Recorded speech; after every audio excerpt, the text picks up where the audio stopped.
Good afternoon from a cold but very sunny Lincoln railway station, and today you join me for a sort of continuation of my exploration of the journeys around Lincolnshire by train, my home county, which, as you may know if you've watched some of my previous videos, I haven't really explored that much.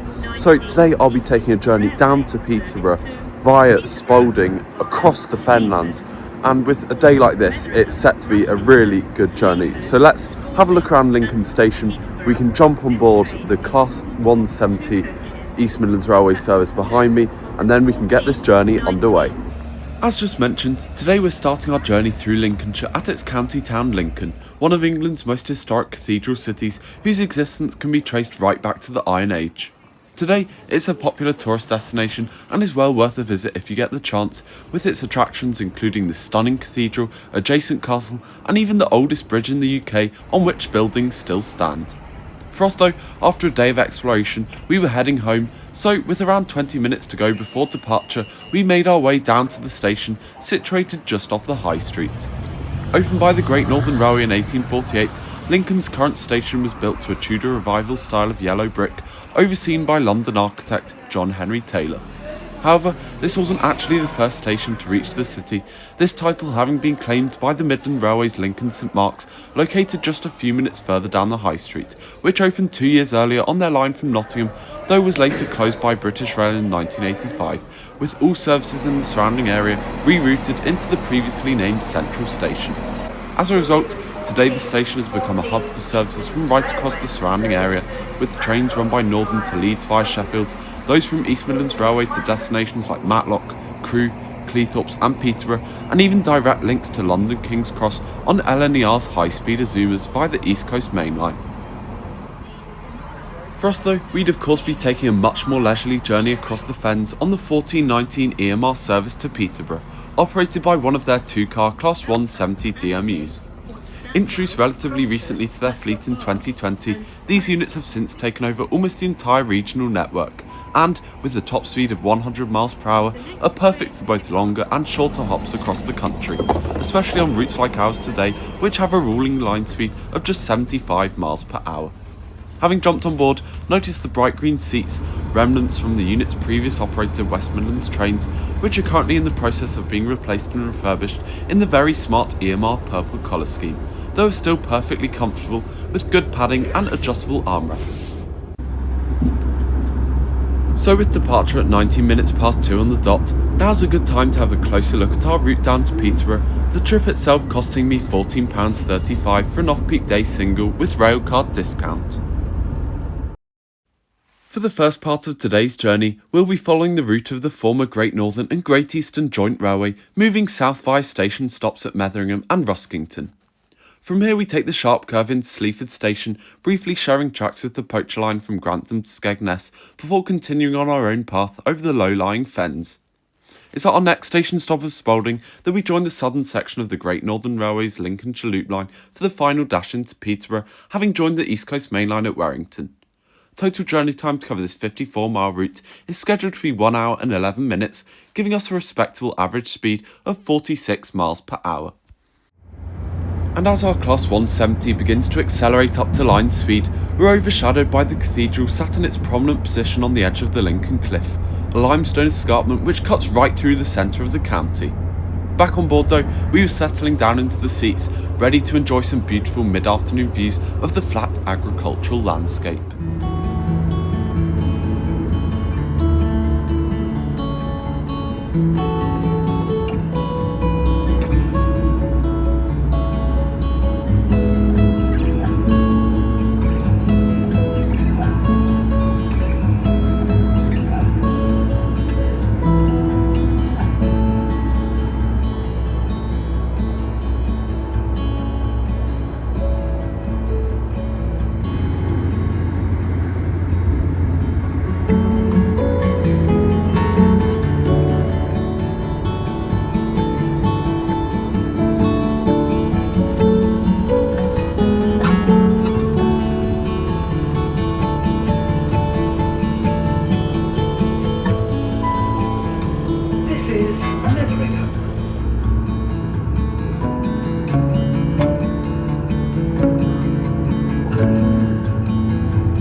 Having enjoyed that stunning run through the countryside, note the BR Eastern Region blue sign positioned on the station master's house at Ruskington. Just like Metheringham, the station here was actually closed in 1961 and subsequently reopened in 1975 due to local demand, now seeing hourly services to Lincoln and Peterborough, though, like the rest of the line, sees no service whatsoever on a Sunday, something that really is unusual and has got to be one of the few cases of this left in the country.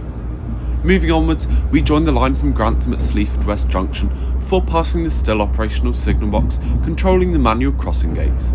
Opened in 1857, the station at Sleaford was originally located on the line to Boston, and it wasn't until 1882 that the so-called joint line reached the town on its route from Spalding to Lincoln Central.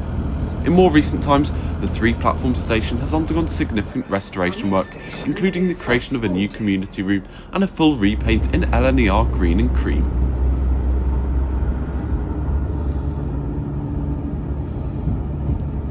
Having passed Sleaford's other signal box at the eastern end of the station, the line soon runs parallel to the base maltings, a large group of 8 disused malt houses constructed between 1901 and 1907. Having been closed in 1959 and derelict since the 1990s, today the maltings are the largest group of malt houses in England and have been designated Grade 2 star listed status, though unfortunately are currently at risk following the abandonment of redevelopment plans.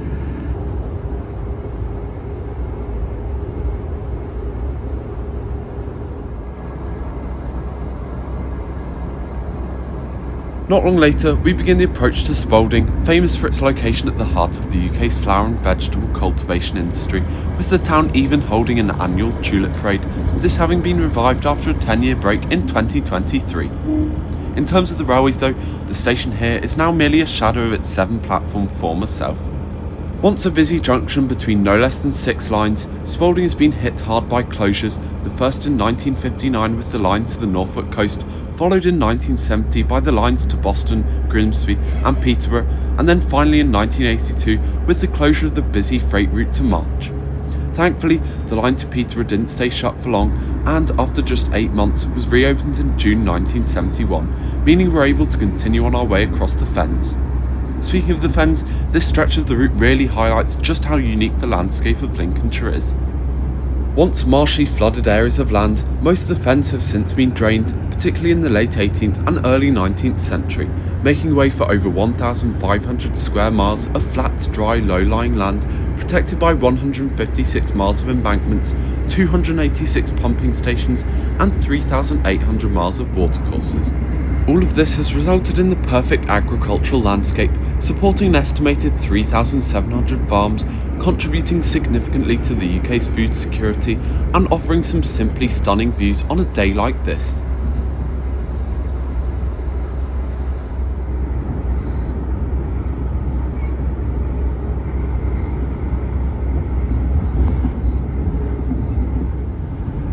Approaching Peterborough, our EMR service is required to navigate the busy East Coast Main Line at Warrington Junction, once a significant bottleneck which was created after the closure of the March to Spalding line forced freight trains to divert via Peterborough.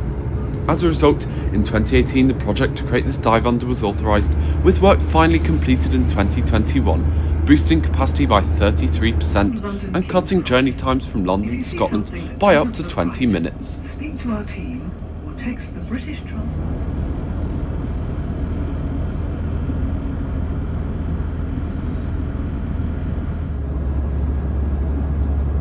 And making the final approach to Peterborough, our journey was now coming to an end, concluding what had been yet another very enjoyable ride with East Midlands Railway through Lincolnshire, a county which really is worth a visit by train. With that, there's just enough time to alight and for me to give my final thoughts as we round off today's trip. Customers with comfortable journeys on LNER services, we recommend that you reserve a seat. Go/reserve all our travel centres. Well, bang on time, I've arrived at a rather frosty Peterborough railway station here on the East Coast Main Line after that journey down from Lincoln with East Midlands Railway across the Fens, and it was a really nice journey this afternoon. The sun made some really nice shots out the window, so I hope you enjoyed it. Please like and subscribe if you haven't already, and hopefully you can join me for my next adventure. Give yourself plenty of time